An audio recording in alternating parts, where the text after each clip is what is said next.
Hello everyone, my name is Garima. Welcome to my YouTube channel Garima art. तो guys, जैसा कि हमारा टॉपिक राजस्थानी शैली चल रहा था, तो ये आज राजस्थानी शैली की क्लास 6 है, यानी कि पार्ट 6। तो आज हम राजस्थानी शैली की कौन सी उपशैली को पढ़ेंगे? तो आज हम राजस्थानी शैली की हाड़ौती उपशैली को पढ़ेंगे। इसके अलावा आज की क्लास में ही हम बूंदी शैली और झालावाड़ शैली को भी कवर करेंगे। तो गाइस, क्लास को शुरू करने से पहले मेरी आप सभी से एक हम्बल रिक्वेस्ट है। अगर आपको मेरी क्लास पसंद आती है तो प्लीज़ मेरे चैनल को लाइक और सब्सक्राइब ज़रूर करिए और कमेंट सेक्शन में अपना फीडबैक भी ज़रूर दीजिए। तो चलिए फिर आज की क्लास को शुरू करते हैं।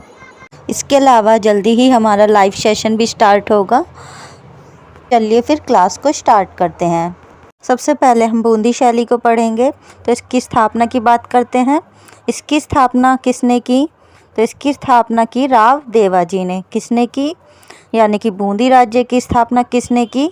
तो राव देवाजी ने की। कब की? 1342 में की। तो सबसे पहले हम बात करते हैं कि बूंदी राज्य का नाम बूंदी कैसे पड़ा। तो होता क्या है, जो राव देवाजी होते हैं, यानी कि जिन्होंने बूंदी राज्य की स्थापना करी थी, इनके बाबा का नाम बूंदा होता है। क्या होता है? बूंदा। और इन्हीं के नाम पर जो है बूंदी राज्य का नाम बूंदी पड़ता है। नेक्स्ट हम देखते हैं कि बूंदी शैली के चित्रों की प्रथम प्रदर्शनी कब लगी थी। तो ये लगी थी 1949 में। और किसके द्वारा लगी थी? तो ये ओसी गांगुली के द्वारा लगी थी। यानी कि बूंदी शैली के चित्रों की प्रथम प्रदर्शनी 1949 में ओसी गांगुली के द्वारा लगी थी। नेक्स्ट हम देखते हैं कि बूंदी शैली के प्रारंभिक चित्रों में कौन कौन से चित्र हो जाएंगे। तो सबसे पहले जो हो जाएगा वो कौन सा हो जाएगा? ये राग दीपक हो जाएगा, जो कि कहाँ पर संग्रहित है? तो ये हमारा भारत कला भवन बनारस में संग्रहित है। कहाँ पर संग्रहित हो जाएगा? भारत कला भवन बनारस में। इसके अलावा हम देखते हैं कि भारत कला भवन कहाँ पर हो जाएगा। तो ये हो जाएगा बनारस में। कहाँ हो जाएगा? बनारस में। इसके अलावा बात करते हैं भारत भवन कहाँ पर हो जाएगा।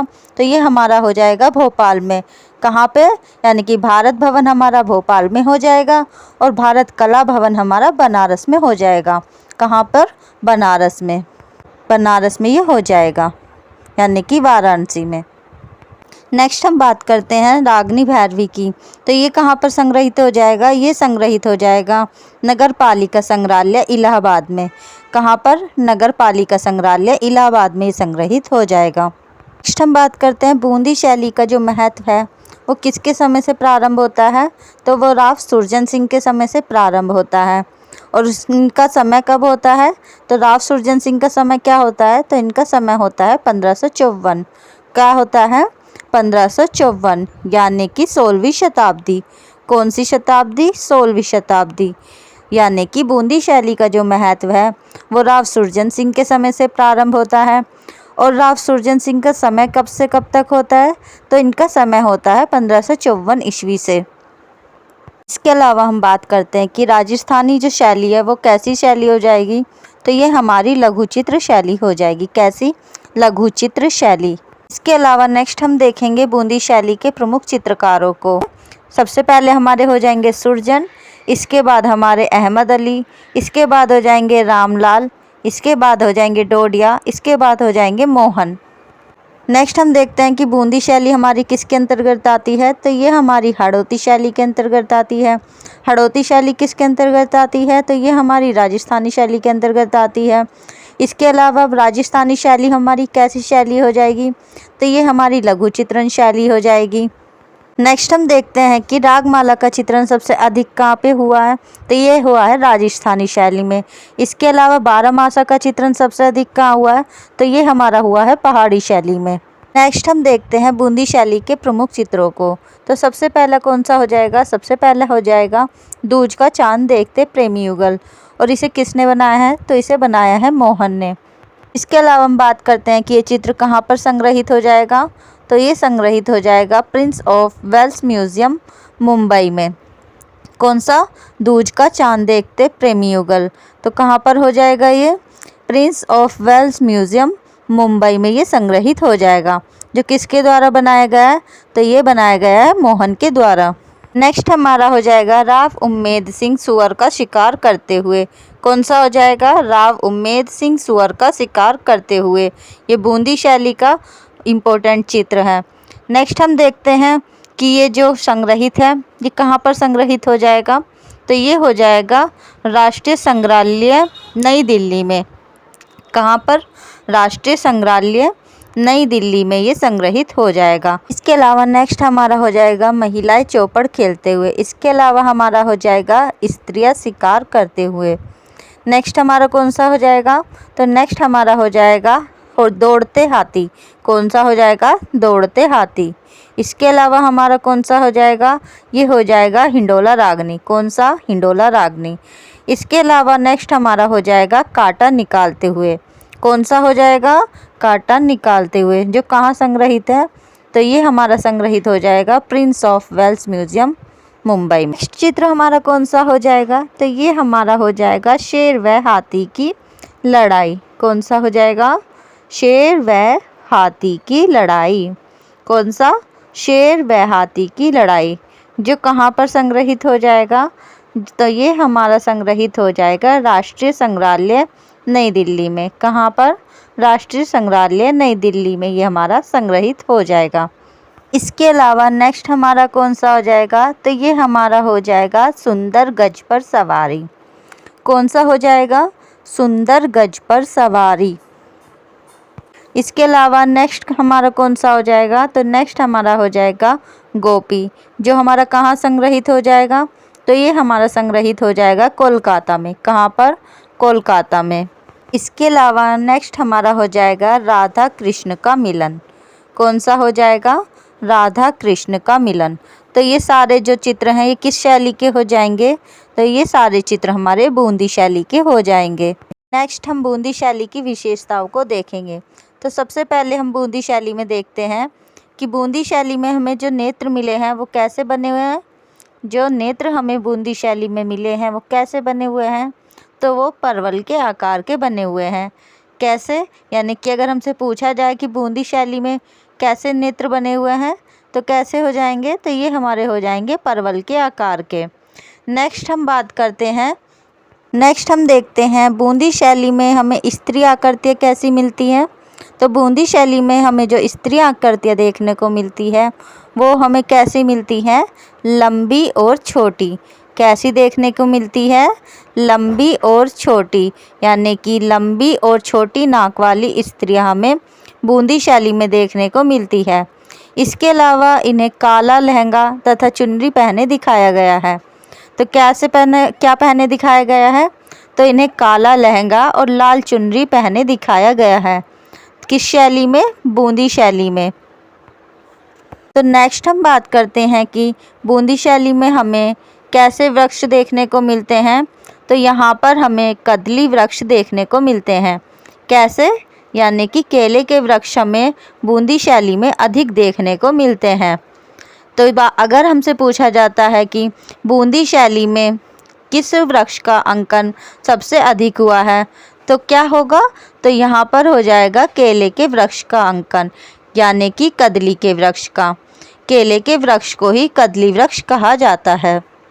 इसके अलावा हम बात करते हैं बूंदी शैली के चित्रकारों का प्रिय विषय क्या रहा। तो इनका प्रिय विषय रहा रागमाला, बारहमासा और नायिका भेद। नेक्स्ट हम बात करते हैं कि बूंदी शैली के चित्रों में किन रंग की प्रधानता हो जाएगी, यानी कि कौन से रंगों की प्रधानता है बूंदी शैली में। तो ये हो जाएगी नारंगी व हरे, यानी कि बूंदी शैली में नारंगी व हरे रंग की प्रधानता है। कौन से? नारंगी व हरे। इसके अलावा नेक्स्ट हम बात करते हैं बूंदी शैली का जन्म किन चित्रों से होता है। तो बूंदी शैली का जो जन्म है वो रागनी चित्रों से होता है। गाइस, अगर आपको क्लास पसंद आ रही है तो चैनल को शेयर करिए, लाइक करिए और कमेंट भी करिए। नेक्स्ट हम बात करते हैं कि बूंदी शैली पर सर्वाधिक प्रभाव जो पड़ता है वो किस शैली का पड़ता है। तो ये दक्कनी शैली का प्रभाव पड़ता है। तो बूंदी शैली पे सबसे अधिक प्रभाव किस शैली का देखने को मिलता है। तो ये हमें दक्कनी शैली का देखने को मिलता है। इसके अलावा हम बात करते हैं कि बूंदी शैली में हमें कैसे दृश्य प्रमुखता से दिखाए गए हैं। तो बूंदी शैली में हमें स्नान दृश्य प्रमुखता से देखने को मिलते हैं। नेक्स्ट हम बूंदी शैली के महत्वपूर्ण तथ्यों को देखेंगे। बूंदी शैली में छतों पर शीशे की जड़ाई का कार्य हुआ है। कहाँ पर? छतों पर। छतों पर शीशे की जड़ाई का कार्य हुआ है। कहाँ पर? बूंदी शैली में। इसके अलावा नेक्स्ट हम बात करते हैं कवि मतीराम की। मतीराम द्वारा कौन से ग्रंथ लिखे गए? तो सबसे पहले रसराज ग्रंथ लिखा गया। इसके अलावा कौन सा हो जाएगा? इसके अलावा ललित लालाम हमारा हो जाएगा। तो यानी कि मतीराम ने कौन कौन से ग्रंथ लिखे? एक तो हो जाएगा रसराज, इसके अलावा दूसरा हमारा हो जाएगा ललित लालाम। नेक्स्ट हम बात करते हैं जो ये मतीराम हैं ये किसके दरबारी कवि हो जाएंगे? तो ये राजा भाव सिंह के दरबारी कवि हो जाएंगे। किसके? राजा भाव सिंह के। नेक्स्ट हम बात करते हैं बूंदी शैली का जो चरमोत्कर्ष काल है वो किसके समय का हो जाएगा? यानी कि बूंदी शैली का जो चरमोत्कर्ष हमें देखने को मिलता है वो किसके समय में देखने को मिलता है? तो वो हमें राजा छत्रसाल व राजा उम्मेद सिंह के समय में देखने को मिलता है। कि बूंदी शैली के चित्र कहाँ कहाँ पर देखने को मिलते हैं? तो बूंदी शैली के जो अधिकांश चित्र हमें देखने को मिलते हैं तो ये हमें विक्टोरिया अल्बर्ट संग्रहालय लंदन में देखने को मिलते हैं। इसके अलावा कहाँ देखने को मिलते हैं? तो इसके अलावा हमें बूंदी शैली के कुछ चित्र राज्य संग्रहालय लखनऊ बनारसी बाग में देखने को मिलते हैं। नेक्स्ट हम बात करेंगे कोटा शैली की। कोटा जो है वो बूंदी से 32 किलोमीटर दूर, कहीं कहीं 35 भी लिखा होता है, तो कोटा जो है वो बूंदी से 32 किलोमीटर दूर यह नगर स्थित है। यानी कि कोटा जो है वो बूंदी से 32 किलोमीटर दूर स्थित है। नेक्स्ट हम बात करते हैं 1952 ईस्वी के पश्चात कर्नल टी.जी. गेयर एंडरसन ने अपना निजी संग्रह किसको भेंट किया? तो ये इन्होंने भेंट किया विक्टोरिया म्यूज़ियम लंदन को। और जो उनके जो चित्र थे, जो उनके संग्रह के कुछ जो चित्र थे वो बूंदी से कुछ अलग भिन्न तर्ज पर पाए गए और यहीं से हमें कोटा शैली के बारे में प्रथम जानकारी प्राप्त हुई। तो हम कह सकते हैं कि जो कोटा शैली की प्रथम जानकारी हमें दी तो वो किसने दी थी? तो ये हमें दी थी टी.जी. गेयर एंडरसन ने। नेक्स्ट हम देखते हैं कि कोटा नगर का नाम कोटा कैसे पड़ा। तो बूंदी के एक राजा होते हैं जिनका नाम क्या होता है? राजा राव समर सिंह। इन्हीं के काल में यानी कि इन्हीं के समय में चंबल के दाहिने किनारों पर भीलों का एक राज्य होता है जिसका नेता कौन होता है? जिसका नेता होता है कोट्या। तो इसी राजा के नाम पर कोटा नाम यानी कि कोटा नगर का नाम पड़ता है। तो जो कोटा नगर का नाम पड़ा वो किसके नाम पर पड़ा? तो ये कोट्या राजा के यानी कि कोट्या नेता के नाम पर पड़ा। नेक्स्ट हम देखते हैं कोटा शैली में जो चित्रकला की शुरुआत होती है वो किस राजा के समय से होती है? तो ये होती है राजा राम सिंह के समय से। किसके समय से? राजा राम सिंह के समय से कोटा शैली में चित्रकला की शुरुआत होती है। नेक्स्ट हम बात करते हैं कि कोटा शैली मुख्य रूप से क्यों फेमस है यानी कि किस लिए प्रसिद्ध है? तो कोटा शैली जो है वो चित्रों के लिए प्रसिद्ध है। यानी कि किस चित्र के लिए? तो शिकार चित्रों के लिए ये प्रसिद्ध है। कौन सी शैली? कोटा शैली। इसके अलावा कोटा शैली भित्ति चित्रों के लिए भी प्रसिद्ध है। नेक्स्ट हम बात करते हैं कि कोटा शैली के जो भित्ति चित्र हैं वो हमें कहाँ देखने को मिलते हैं? तो ये हमें जो देखने को मिलते हैं ये हमें देखने को मिलते हैं झाला जी की हवेली में। इसके अलावा कहाँ देखने को मिलते हैं? तो इसके अलावा हमें देखने को मिलते हैं कोटा राजमहल तथा देवता जी की हवेली में। तो कोटा शैली के चित्र हमें झाला जी की हवेली, कोटा राजमहल तथा देवता जी की हवेली में देखने को मिलते हैं। नेक्स्ट हम इसके चरमोत्कर्ष की बात करते हैं।